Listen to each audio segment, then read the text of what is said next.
Herbert Spencer has been described as, quote, the single most famous European intellectual in the closing decades of the 19th century, end quote. He might be the only philosopher in history to have, during his own lifetime, sold over 1 million copies of his books, which were also translated into many languages, including German, Italian, Spanish, French, Russian, Japanese, and Chinese. And this was during the 19th century when it was much more difficult and new to be translating books into other languages and distributing them in other countries. He was born in 1820 in Derby, in England, and he was largely self-taught. In his 1864 book, Principles of Biology, he originated the phrase survival of the fittest to describe the ideas in Darwin's On the Origin of Species, which was published in 1859. He's also generally credited with being the first person to have used the phrase social structure. During his lifetime, he influenced the writing and thinking of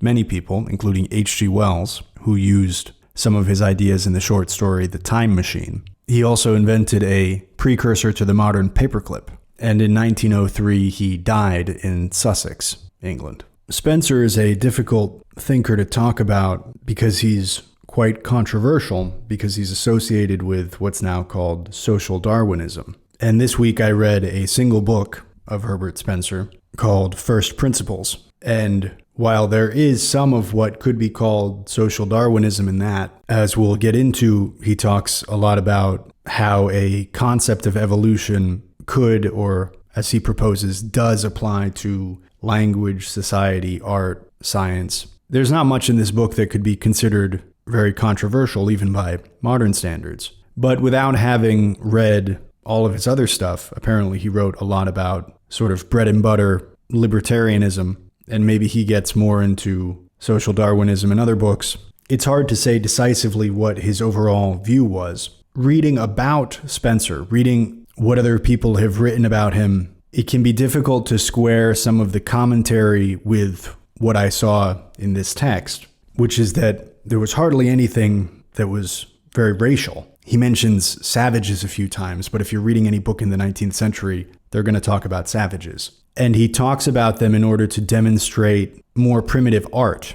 He says we can still see that savages make visual art in such and such a way, and our visual art in Europe has advanced. It's got more composition. It's more precise. That by itself doesn't explain some of the descriptions of Spencer and his thinking that you can see online. So there are at least two explanations there. One is that there's some other book that he wrote where he does write in very stark terms about racial differences or something. And the other is that the people who make that kind of commentary haven't actually read anything by Spencer. They're just repeating what somebody else said. And to show how common this can be, Bertrand Russell apparently wrote in a letter, quote, I don't know whether Spencer was ever made to realize the implications of the second law of thermodynamics.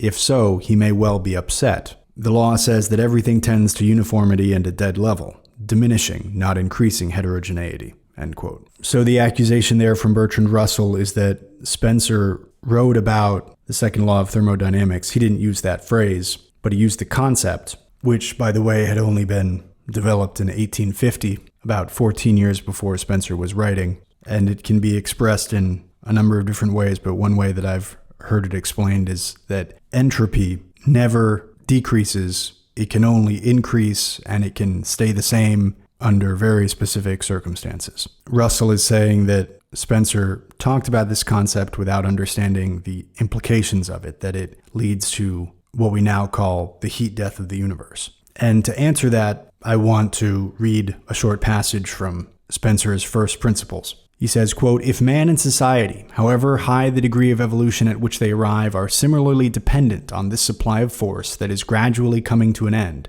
if thus the highest, equally with the lowest terrestrial life, must eventually dwindle and disappear, are we not manifestly progressing towards omnipresent death? And have we thus to contemplate, as the outcome of things, a universe of extinct suns round which circle planets devoid of life? That such a state must be the proximate end of the processes everywhere going on seems beyond doubt, end quote. He then goes on to say that may only be beyond doubt if this process continues indefinitely, and it may not continue indefinitely for one reason or another. So Spencer was clearly aware of that implication, and he addresses it in his book. But Russell thinks he's being clever when he says Spencer doesn't even know what he's talking about, and if he did, it would bum him out. And that should be a reminder that you really should be very cautious about taking anybody else's word for a certain writer. And this suggests the tiresome work of, if you're going to have an opinion about a writer or a thinker or a thought, you should have read that thinker or thought. Which on the one hand, it might seem like a given, but there are certain ideas that blow around in society, certain memes about other people, and they're sort of self-perpetuating, and they're not based too much on what the person actually said. So the more sincere and true practice will be to not talk about writers that you haven't read. And that will mean you can't talk about as many writers, because it takes time to read things. But you will be on much more sure footing when you do. When you go and do the work for yourself, when you do the exploration and you see what's actually there, rather than just take some offhand comment that floats around about somebody. And that was part of my goal in picking Herbert Spencer to read. Now, having read his book, I wouldn't say that he's foundational to my thinking the way that Descartes is, but my goal was in part to go and see for myself some of the things that this guy talks about, and to try to assess it for myself, which both takes more work than simply adopting the opinion of the crowd, and is also more hazardous because you might come to a conclusion that's different from the one that the crowd holds. And that brings us back to the motto of the Royal Society, nullius in verba, which roughly translates to take no one's word for it. But now we can get into trying to understand some of what Herbert Spencer was talking about in First Principles. And this is a book that, if you really wanted to understand it, it would take at least a second read. And that's because it's quite efficient. It's divided into two parts. The first part dealing with the unknowable, and the second part dealing with the knowable. And each subsection is building toward a thought that is a component in the overall theory, the overall philosophy. And to see how they all fit together, and to make sure that you understand each inference that he makes and see if it's valid or not, would take a closer read. But we can get the general picture. One thing is that he uses the word evolution, and he published this book in 1862 while Darwin published his in 1859. So it's a few years after Darwin. And he uses the word evolution throughout the book, but it's not in the way that Darwin used it. So another thing that you'll find if you go look up Herbert Spencer is that a lot of people think that he was reinterpreting Darwin's theory to apply it to other fields. And it's hard to know if he was inspired by Darwin or had even read Darwin when he was doing a lot of the writing for this book. But he understands evolution differently. Darwin, of course, uses the phrase natural selection, which has to do with organisms surviving and reproducing in an environment based on their traits, whereas Spencer would connect it somehow to force and motion and an orientation towards more complexity and more heterogeneity, that things evolve as they become more complex, that's what evolution is, and more heterogeneous. And that is an important difference, and it's sometimes termed orthogenesis, this idea that organisms, or in Spencer's case, language, art, philosophy, society, is inevitably evolving towards something. Whereas Darwin's vision of evolution, or at least the modern one, which is of course based on Darwin's vision, imagines evolution as not going toward anything in particular. It's just the proliferation of the organisms with the best traits. And what's interesting is you could apply that concept also to philosophy, art, society, language, science. That things progress and reproduce not because they are necessarily superior in some way, but just because they have something about them that causes them to spread. And in the context of memes, one example of this, one trait that a meme can have that will cause it to survive better, is that it is a vivid image. And another is that it explains something. So there's a Turkish expression that's something like, when the water rises, the fish eat the ants. And when the water recedes, the ants eat the fish. And this expression means that in certain contexts, one side wins, in another context, the other side wins. But it uses this natural metaphor that everybody can visualize to explain what is sometimes a complicated social situation. And that's a meme that spreads not because it's necessarily superior to some other explanation of that situation. Maybe that's not a good explanation of the situation being evaluated. Maybe it's less about changing circumstances and it's more about one side doing something more effectively. It's not a situation that can be compared to fish and ants. It's two relatively equal groups and one outsmarted the other in some way. Anyway, that's just an example. But getting back to Spencer, he uses this word evolution a lot, but he's not building directly on Darwin. This was probably a concept that was sort of in the air at the time, and people had different ways of trying to explain it. And this is his attempt, which biologically has some flaws. Orthogenesis is generally discredited, and the H.G. Wells story, The Time Machine that I mentioned earlier, illustrates in a very interesting way how orthogenesis is invalid as a theory, that things don't necessarily get better as they evolve, they just change. And someday I'll have to do an episode on H.G. Wells because he has some very interesting stories also, and he seems to have been concerned with this problem of civilizational and cultural degeneration, because there are at least two stories that touches on this. One is The Time Machine, and the other is The Island of Dr. Moreau. And I won't spoil either of them. If you haven't read them, they're both interesting and both worth reading and both quite short. And all of The Island of Dr. Moreau deals with this concept. But in particular, the very end suggests this problem in a very interesting way. But Spencer reportedly became rather depressed toward the end of his life as his faith in this progress of humanity and the evolution of the whole universe started to wane. And that also might be part of why he's not as widely read anymore. But there's even a good lesson in studying his ideas to understand why they aren't true. It's worthwhile to contemplate how things do not inevitably advance and progress. A lot of people sort of assume that things get better on their own, and today things are better than they were 100 years ago, and 100 years from now they're going to be better than they are now, and this is a historical inevitability. And maybe Spencer's first principles is in part an attempt to philosophically and in a lighter way scientifically justify this view of things, to try to explain the apparent progress that had gone on up to 1863 when he published this book. But it's worth noting that that explanation is hard to justify. I'm cautious to say it's worth noting that that's not true, because all I'm really saying is that the dominant explanation of evolution in the biological context does not support orthogenesis, while the dominant explanation of history still does.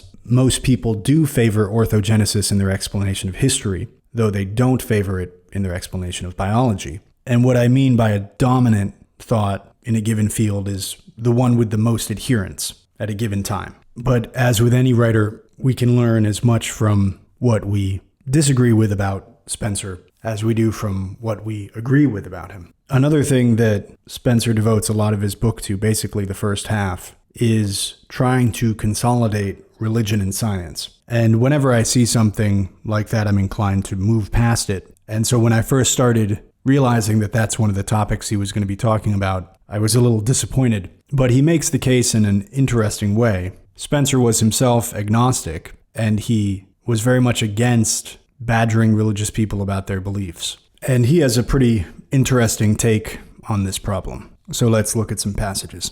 He's talking about the disagreement between religion and science, and he writes, quote, "We must conclude that the religious sentiment is either directly created or is developed by the slow action of natural causes, and whichever conclusion we adopt requires us to treat the religious sentiment with respect. One other consideration should not be overlooked, a consideration which students of science more especially need to have pointed out. Occupied as such are with established truths, and accustomed to regard things not already known as things to be hereafter discovered, they are liable to forget that information, however extensive it may become, can never satisfy inquiry. Positive knowledge does not, and never can, fill the whole region of possible thought. At the uttermost reach of discovery there arises, and must ever arise, the question, what lies beyond? As it is impossible to think of a limit to space so as to exclude the idea of space lying outside that limit. So we cannot conceive of any explanation profound enough to exclude the question, what is the explanation of that explanation? Regarding science as a gradually increasing sphere, we may say that every addition to its surface does not bring it into wider contact with the surrounding nescience.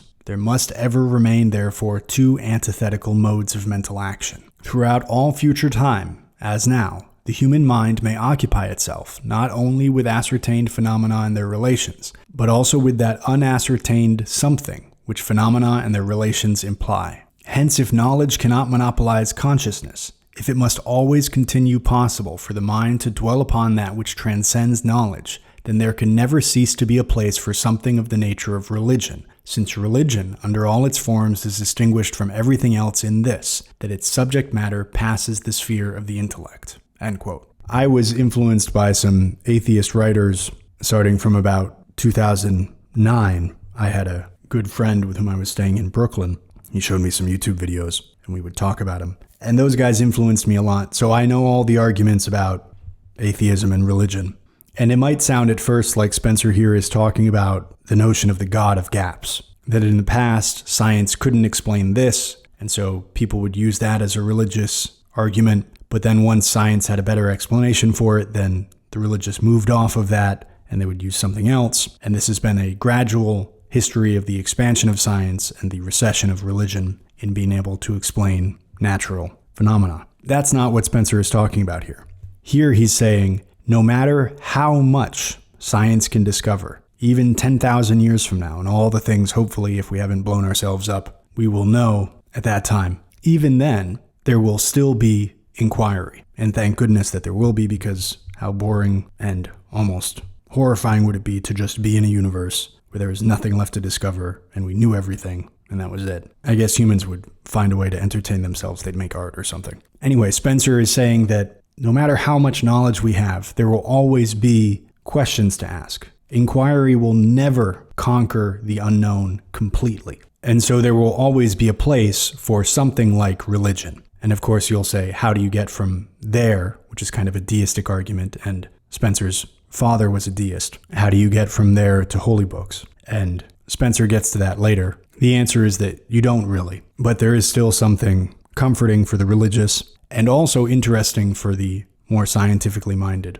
I became skeptical once I knew what he was trying to do, but I do think that Spencer achieved his aim in the first part of this book. Now let's keep going. Spencer writes, quote, "In the existence of a religious sentiment, whatever be its origin, we have a second evidence of great significance. And as in that nescience, which must ever remain the antithesis to science, there is a sphere for the exercise of this sentiment. We find a third general fact of like implication. We may be sure, therefore, that religions, even though no one of them be actually true, are yet all adumbrations of a truth." End quote. And that's not the most important section. We're still getting towards the other part. And another phrase that will come up in religious debates is the notion of non-overlapping magisteria, that religion is concerned with the soul and eternity, and science is concerned with physical things, and science cannot intrude on the claims of religion. That also is not what Spencer is saying. He's saying that religion deals with the unknown and the unknowable, not necessarily in its current form,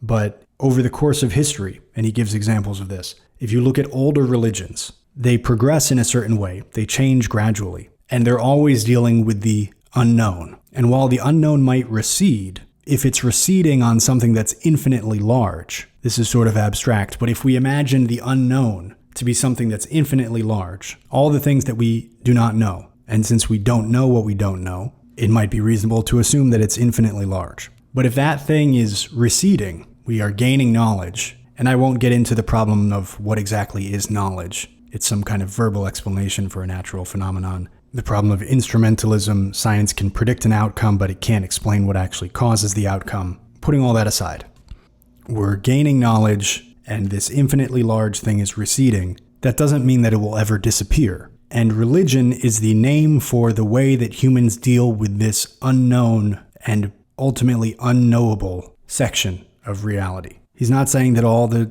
doctrine of Christianity meets that description exactly, but he's saying the historical phenomenon of religion in the past and into the future, that's what it is. And by the way, he uses this word nescience a lot. This is a nice word that I think should be in more wide use. Nescience is the absence of knowledge. And he also used the word adumbration. An adumbration is an outline, sort of a shadowy shape of something. So when he says, "We may be sure, therefore, that religions, even though no one of them be actually true, are yet all adumbrations of a truth," that's what he means. Let's continue. Quote, "Each side, therefore, has to recognize the claims of the other as representing truths which are not to be ignored. It behoves each to strive to understand the other, with the conviction that the other has something worthy to be understood, and with the conviction that when mutually recognized, this something will be the basis of a reconciliation. How to find this something thus becomes the problem we should perseveringly try to solve. Not to reconcile them in any makeshift way, but to establish a real and permanent peace.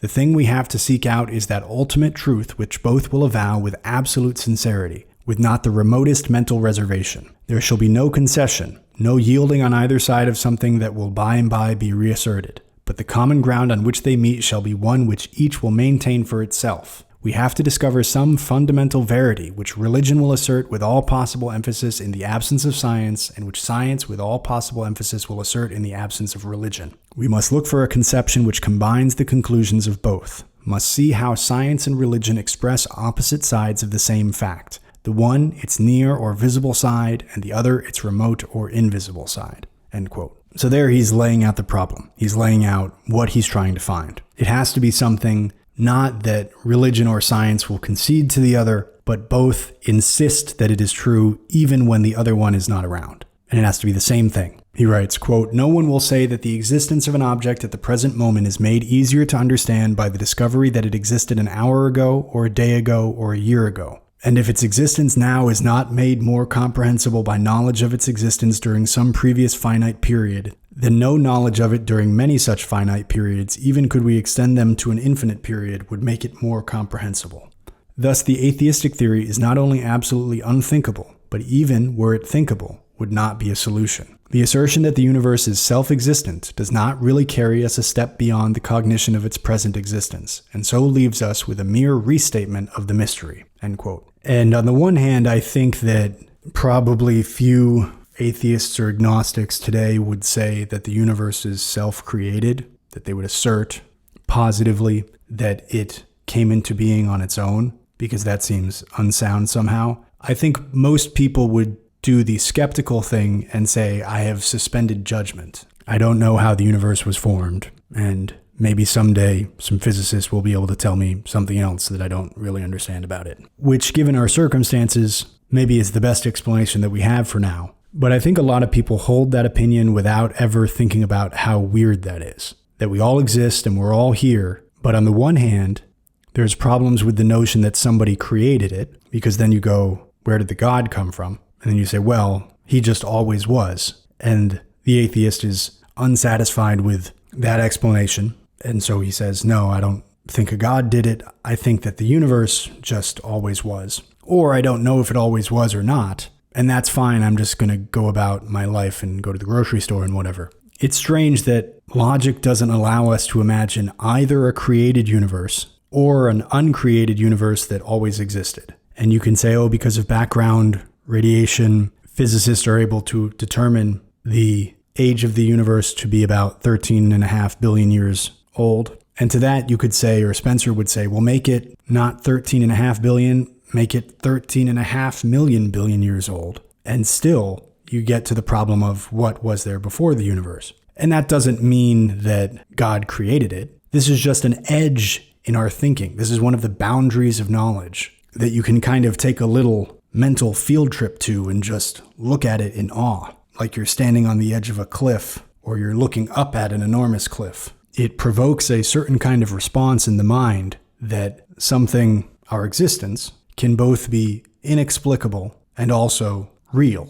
And the religious have a kind of explanation for this, but atheists have basically none, and that's fine. I think the prudent position, if you don't have enough information, is to suspend judgment. But every once in a while, you should take a moment out of your day and remember how strange and indeed awe-inspiring this is. This is truly awesome. Spencer goes on, quote, "Leaving out the accompanying code of conduct, which is a supplementary growth, a religious creed is definable as a theory of original causation. By the lowest savages, the genesis of things is not inquired about. Only strange appearances and actions raise the question of agency. But be it in the primitive ghost theory, which assumes a human personality behind each unusual phenomenon, be it in polytheism, in which such personalities are partially generalized, be it in monotheism, in which they are wholly generalized, or be it in pantheism, in which the generalized personality becomes one with the phenomena, we equally find a hypothesis which is supposed to render the universe comprehensible. Nay, even that which is regarded as the negation of all religion, even positive atheism, comes within the definition. For it, too, in asserting the self-existence of space, matter, and motion, propounds a theory from which it holds the facts to be deducible. Now, every theory tacitly asserts two things. First, that there is something to be explained. Second, that such and such is the explanation. Hence, however widely different speculators disagree in the solutions they give of the same problem, yet by implication they agree that there is a problem to be solved. Here, then, is an element which all creeds have in common. Religions diametrically opposed in their overt dogmas are perfectly at one in the tacit conviction that the existence of the world with all it contains and all which surrounds it is a mystery calling for interpretation." End quote. This next section is a little bit of a drift from the original topic, but I found it interesting because it expands on this problem that's brought up in skepticism that Sextus Empiricus talks about. He argues against these guys, but since other people will accuse him of that, he has to explain it. And there were philosophers around his time and earlier that doubted the existence of motion, space, form, anything. They brought their skepticism to such a high degree. And Sextus Empiricus is more practical than that. I have a whole episode about him that you should check out. And he gives the anecdote of one philosopher doubting that motion is possible, and the other philosopher, to prove him wrong, starts to walk around the room. And of course, this is a kind of absurd extension to which skepticism can go and stop being useful, I think. But here Spencer points out that doubting the appearance of motion is not only possible, it's actually by far the most scientific view in absolute terms. And that might sound like a tall order, but you'll get what I mean. Here it is. Quote, "A body impelled by the hand is perceived to move, and to move in a definite direction. Doubt about its motion seems impossible. Yet we not only may be, but usually are, quite wrong in both these judgments. Here, for instance, is a ship which we will suppose to be anchored at the equator with her head to the west. When the captain walks from stem to stern, in what direction does he move? East is the obvious answer, an answer which for the moment may pass without criticism. But now the anchor is heaved, and the vessel sails to the west with a velocity equal to that at which the captain walks. In what direction does he now move when he goes from stem to stern? You cannot say east, for the vessel is carrying him as fast towards the west as he walks to the east. And you cannot say west for the converse reason. In respect to things outside the vessel, he is stationary, though to all on board he seems to be moving. But now, are we quite sure of this conclusion? Is he really stationary? On taking into account the Earth's motion round its axis, we find that he is traveling at the rate of 1,000 miles per hour to the east, so that neither the perception of one who looks at him, nor the inference of one who allows for the ship's motion, is anything like right. Nor indeed, on further consideration, do we find this revised conclusion to be much better, for we have not allowed for the Earth's motion in its orbit. This being some 68,000 miles per hour, it follows that assuming the time to be midday, he is moving not at the rate of 1,000 miles per hour to the east,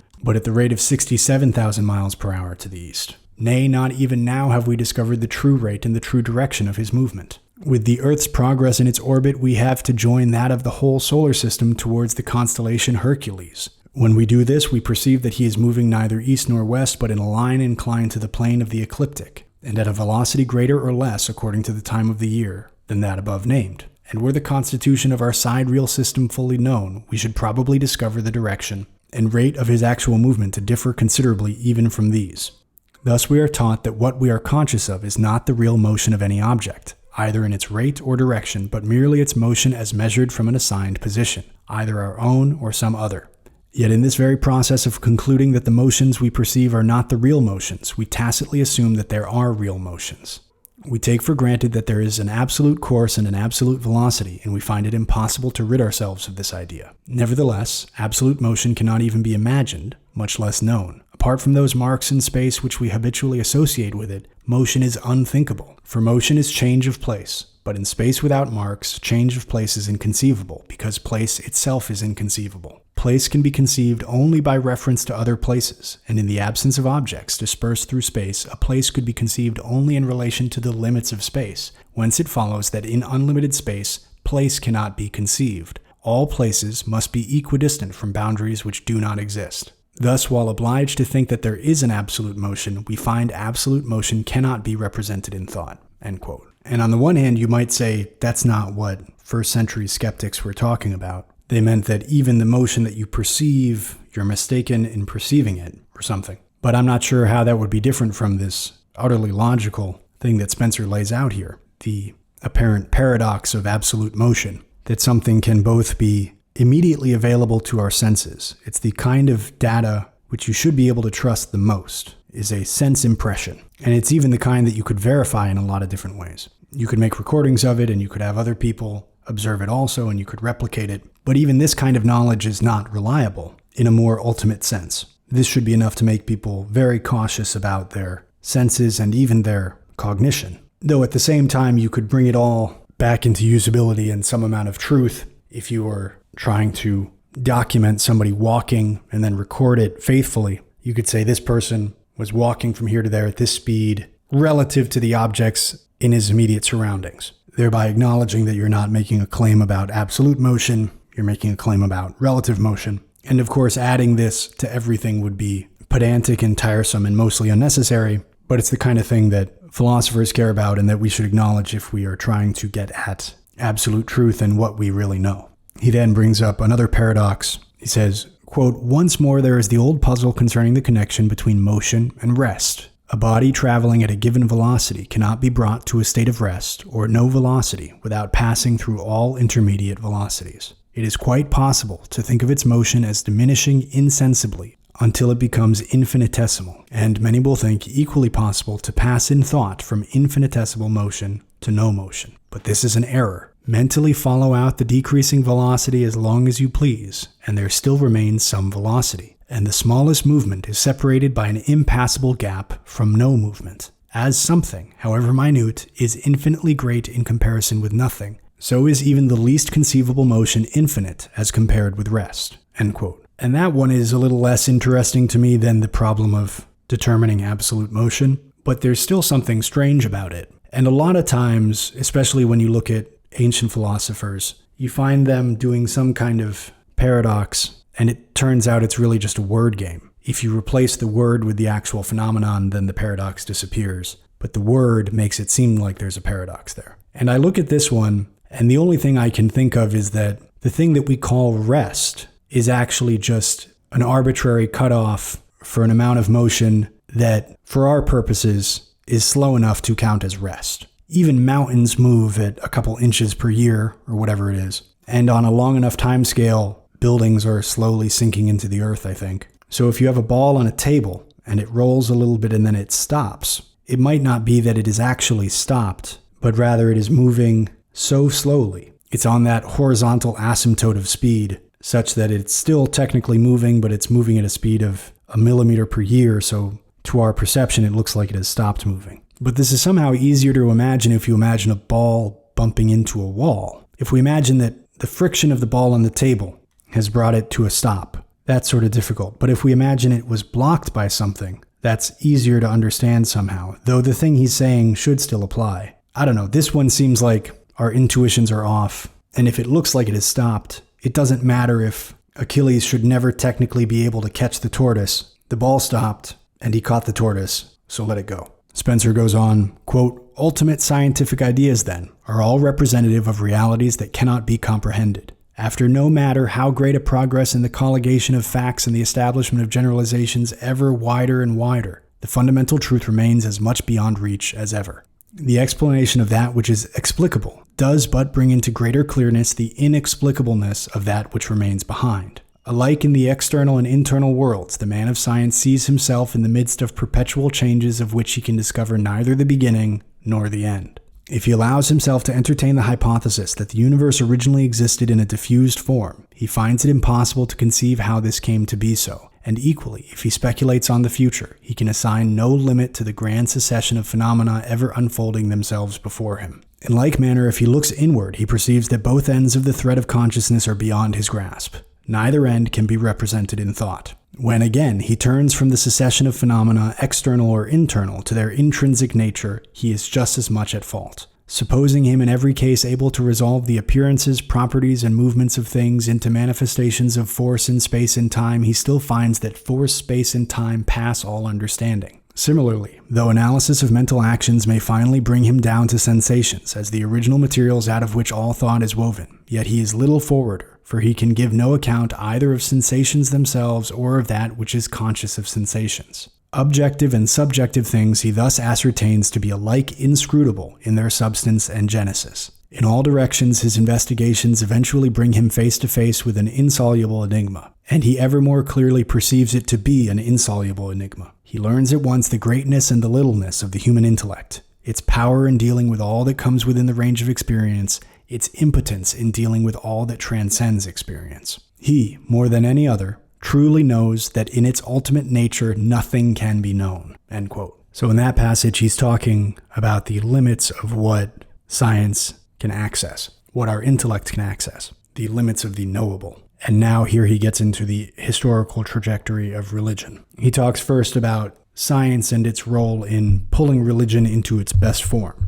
And then he says, quote, "While this process seems to those who affect it and those who undergo it an anti-religious one, it is really the reverse. Instead of the specific comprehensible agency before assigned, there is substituted a less specific and less comprehensible agency. And though this, standing in opposition to the previous one, cannot at first call forth the same feeling, yet as being less comprehensible, it must eventually call forth this feeling more fully. Take an instance. Of old, the sun was regarded as the chariot of a god, drawn by horses. How far the idea thus grossly expressed was idealized, we need not inquire. It suffices to remark that this accounting for the apparent motion of the sun by an agency like certain visible terrestrial agencies reduced a daily wonder to the level of the commonest intellect. When, many centuries after, Copernicus, having enunciated the heliocentric theory of the solar system, Kepler discovered that the orbits of the planets are ellipses, and that the planets describe equal areas and equal times, he concluded that in each of them there must exist a spirit to guide its movements. Here we see that with the progress of science, there had disappeared the idea of a gross mechanical traction, such as was first assigned in the case of the sun. But that while for the celestial motions there was substituted a less easily conceivable force, it was still thought needful to assume personal agents as causes of the regular irregularity of the motions. When, finally, it was proved that these planetary revolutions with all their variations and disturbances conformed to one universal law,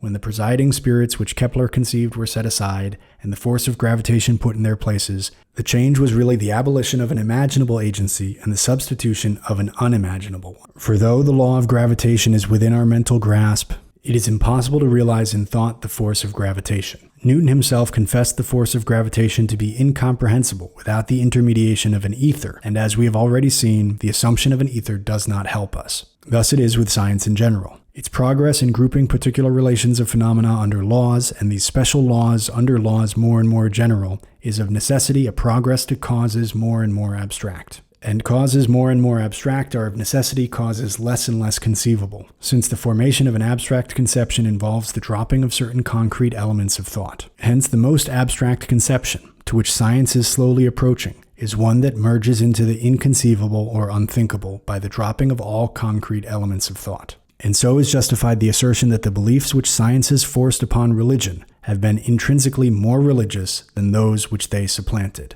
End quote. So there's a lot there, and I'm not going to try to paraphrase everything, but he's saying that as religion has gradually changed from saying that the sun is a chariot and horses pull that chariot across the sky toward the motion of planets around the sun and something like gravitation, science has actually pulled the explanation of what we don't know, meaning initially we didn't know what the sun was, and so they came up with this explanation for it. But it was still very knowable. It was at a level that everybody could understand. Everybody knew what a chariot was. Everybody could imagine horses pulling the sun. It wasn't abstract. Science has pulled these explanations from something knowable to things that are harder and harder to conceive. Planets moving in ellipses, and then gravitation. And then he predicts that science will move towards something that is even more religious and that it's even more unknowable.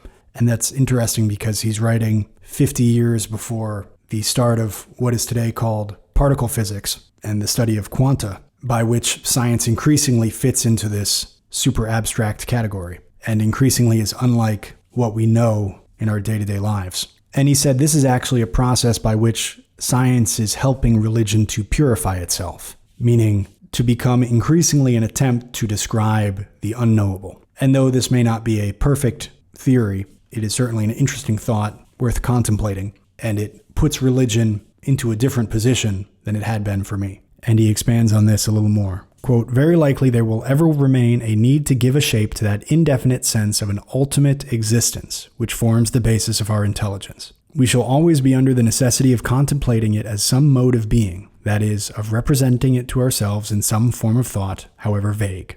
And we shall not err in doing this so long as we treat every notion we thus frame as merely a symbol. Perhaps the constant formation of such symbols and constant rejection of them as inadequate may be hereafter, as it has hitherto been, a means of discipline. Perpetually to construct ideas requiring the utmost stretch of our faculties, and perpetually to find that such ideas must be abandoned as futile imaginations, may realize to us more fully than any other course the greatness of that which we vainly strive to grasp. By continually seeking to know and being continually thrown back with a deepened conviction of the impossibility of knowing, we may keep alive the consciousness that it is alike our highest wisdom and our highest duty to regard that through which all things exist as the unknowable. An immense majority will refuse, with more or less of indignation, a belief seeming to them so shadowy and indefinite. You offer us, they will say, an unthinkable abstraction in place of a being towards whom we may entertain definite feelings. Though we are told that the absolute is the only reality, yet since we are not allowed to conceive it, it might as well be a pure negation. Instead of a power which we can regard as having some sympathy with us, you would have us contemplate a power to which no emotion whatever can be ascribed.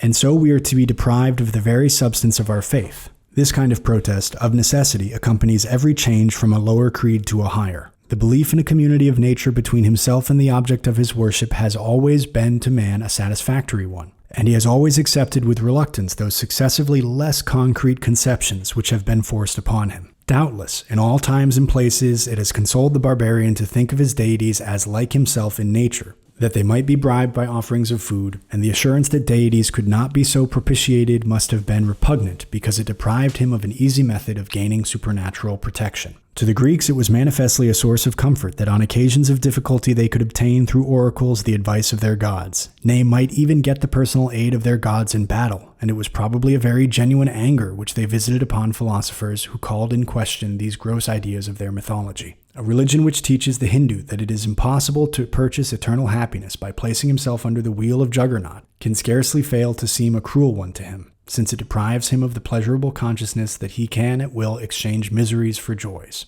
Nor is it less clear that to our Catholic ancestors, the beliefs that crimes could be compounded for by the building of churches, that their own punishments and those of their relatives could be abridged by the saying of masses, and that divine aid or forgiveness might be gained through the intercession of saints, were highly solacing ones, and that Protestantism, in substituting the conception of a God so comparatively unlike themselves as not to be influenced by such methods, must have appeared hard and cold. Naturally, therefore, we must expect a further step in the same direction to meet with a similar resistance from outraged sentiments." End quote. So there he goes back and illustrates how, if you look at the progression of religious thought through history, it has been a movement from the personal and conceivable to the impersonal and the inconceivable. And that this next step in religious movement into thinking about the cause of everything as being unknowable is a similar kind of a step. The latter half of the book talks about how the gradual change in biological organisms can also be found in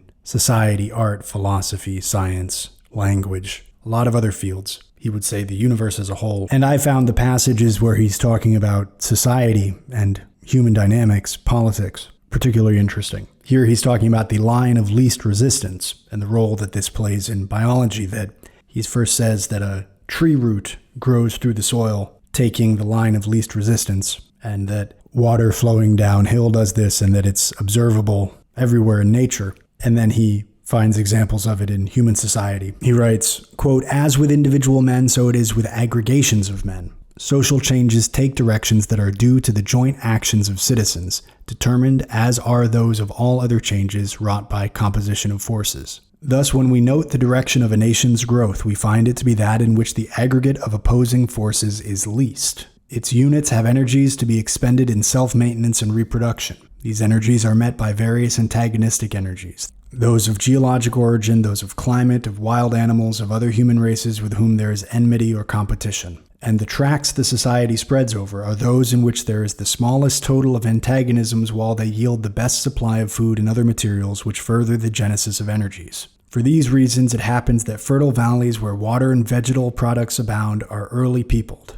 Seashores, too, supplying much easily gathered food, are lines along which mankind have commonly spread. The general fact that so far as we can judge from the traces left by them, large societies first appeared in those warm regions where the fruits of the earth are obtainable with comparatively little exertion, and where the cost of maintaining bodily heat is but slight, is a fact of like meaning. And to these instances may be added the allied one daily furnished by emigration, which we see going on towards countries presenting the fewest obstacles to the self-preservation of individuals and therefore to national growth. Similarly, with that resistance to the movements of a society which neighboring societies offer. Each of the tribes or nations inhabiting any region increases its numbers until it outgrows its means of subsistence. In each there is thus a force ever pressing outwards onto adjacent areas, a force antagonized by like forces in the tribes or nations occupying those areas. And the wars that result, the conquests of weaker tribes or nations, and the overrunning of their territories by the victors are instances of social movements taking place in the directions of least resistance. Nor do the conquered peoples, when they escape extermination or enslavement, fail to show us movements which are similarly determined. For, migrating as they do to less fertile regions, taking refuge in deserts or among mountains, moving in directions where the resistances to social growth are comparatively great, they still do this only under an excess of pressure in all other directions. The physical obstacles to self-preservation they encounter being really less than the obstacles offered by the enemies from whom they fly. Internal social movements also may be thus interpreted. Localities naturally fitted for producing particular commodities, that is, localities in which such commodities are got at the least cost of energy, that is, localities in which the desires for these commodities meet with the least resistance, become localities devoted to the obtainment of these commodities. Where soil and climate render wheat a profitable crop, or a crop from which the greatest amount of life-sustaining power is gained by a given quantity of effort, the growth of wheat becomes a dominant industry. Where wheat cannot be economically produced, oats or rye or maize or potatoes or rice is the agricultural staple. Along seashores, men support themselves with least effort by catching fish, and hence fishing becomes the occupation. And in places which are rich in coal or metallic ores, the population, finding that labor expended in raising these materials brings a larger return of food and clothing than when otherwise expended, becomes a population of miners. This last instance introduces us to the phenomena of exchange, which equally illustrate the general law. For the practice of barter begins as soon as it facilitates the fulfillment of men's desires by diminishing the exertion needed to reach the objects of those desires. When instead of growing his own corn, weaving his own cloth, sewing his own shoes, each man began to confine himself to farming or weaving or shoemaking, it was because each found it more laborious to make everything he wanted than to make a great quantity of one thing and barter the surplus for other things." End quote. So there he's giving lots of different examples of how the line of least resistance determines also a lot of human actions. And then he takes this combined with the notion of increasing complexity and heterogeneity and applies this to language. He talks about how early words are monosyllabic, and then when there are related words, they become a combination of monosyllabic words. The resulting word becomes longer before over time it becomes smoothed out in a way that you can't even see the root parts of the word, and it looks like a new word. Talking about machines and how modern machines are a combination of many smaller machines, he writes, quote, "A modern apparatus for spinning or weaving, for making stockings or lace, contains not simply a lever, an inclined plane, a screw, a wheel, and axle joined together, but several of each, all made into a whole," end quote. And then he applies a similar principle to visual art, music, and literature. He says, quote, "Contrast the mural decorations of the Egyptians and Assyrians with modern historical paintings, and there is manifest an advance in unity of composition, in the subordination of the parts to the whole. One of these ancient frescoes is made up of figures which vary but little in conspicuousness. There are no gradations of light and shade. The same trait may be noted in the tapestries of medieval days. Representing perhaps a hunting scene, one of these contains men, horses, dogs, beasts, birds, trees, and flowers miscellaneously dispersed, the living objects being variously occupied, and mostly with no apparent consciousness of one another's proximity. But in paintings since produced, faulty as many of them are in this respect, there is always some coordination, an arrangement of attitudes, expressions, lights, and colors, such as to combine the parts into a single scene,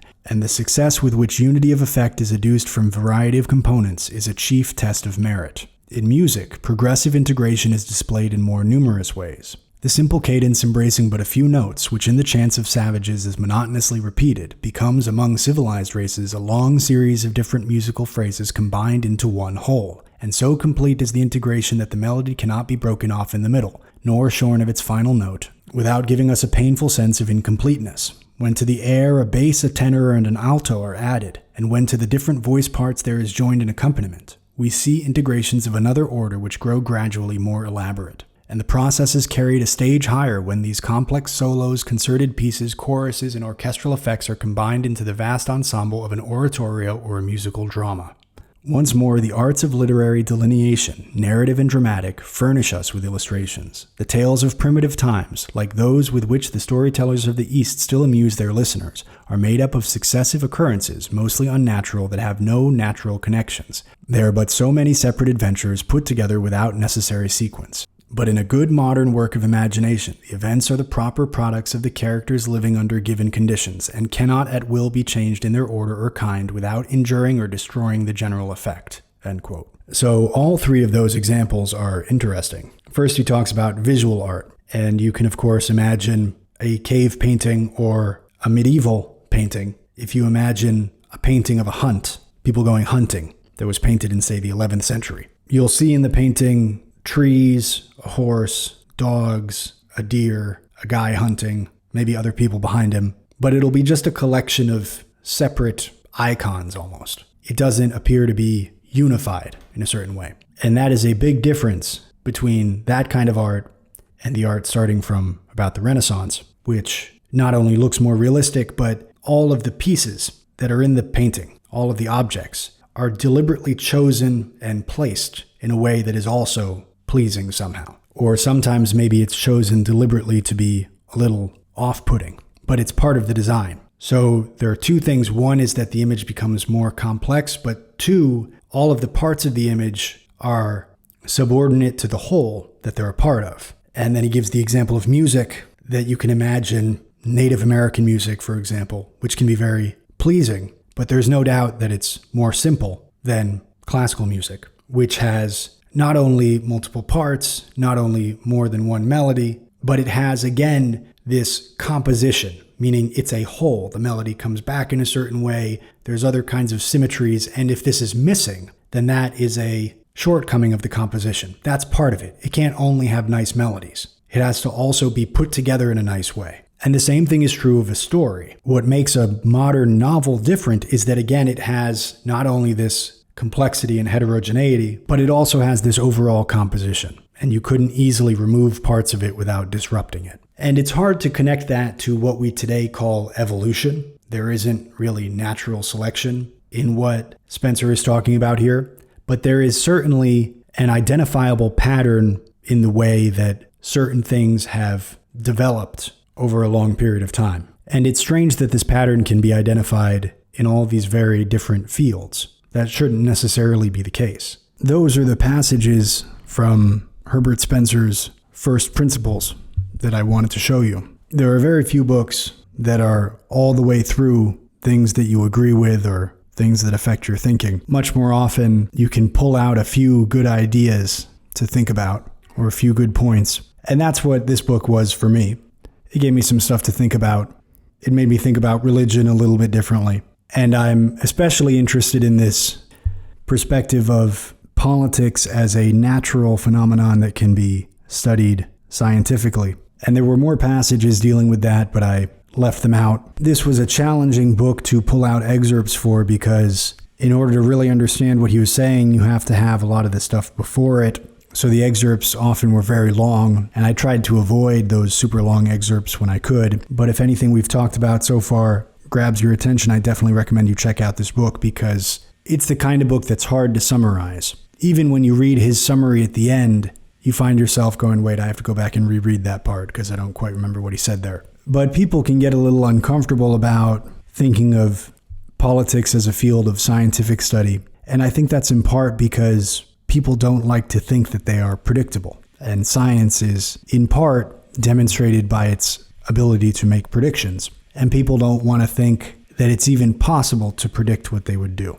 But many people are okay with the notion that humans are animals, that they're mammals, that they are in a similar category with the other animals. They're obviously very different in certain ways, but many people are okay with that idea. But if humans are animals, it logically follows that political science would be best categorized as a subsection of biology. because you're talking about the behavior of a particular kind of animal, the group behavior, maybe. And a lot of people have trouble with that idea. But if you enjoyed this podcast, I hope you'll go over to my website, volrathpublishing.com. The link is in the description. And pick up a copy of my edition of Mary Shelley's Frankenstein that I've printed. I have it at a good price with free shipping, excellent print quality, original cover art, 97 footnotes throughout the book that ease and accelerate the reading. Frankenstein is one of those books that I think everybody should read. If you haven't read it, you should absolutely order a copy for yourself now and do so. If you have, but you don't own a copy, you should buy yourself a copy. If you have read it and you own a copy, then you should get a copy for a friend or a family member. It makes an excellent gift. It's not too long. It's very fast-paced. It has a lot to think about, a lot to talk about. It is both good for somebody who regularly reads old books and also for somebody who perhaps is not so used to reading old books. This is a great entry into classic literature. And I think that it is more relevant today than it was when it was first published over 200 years ago. So I hope you'll go and get yourself a copy. Take care until next time. Farewell and happy reading.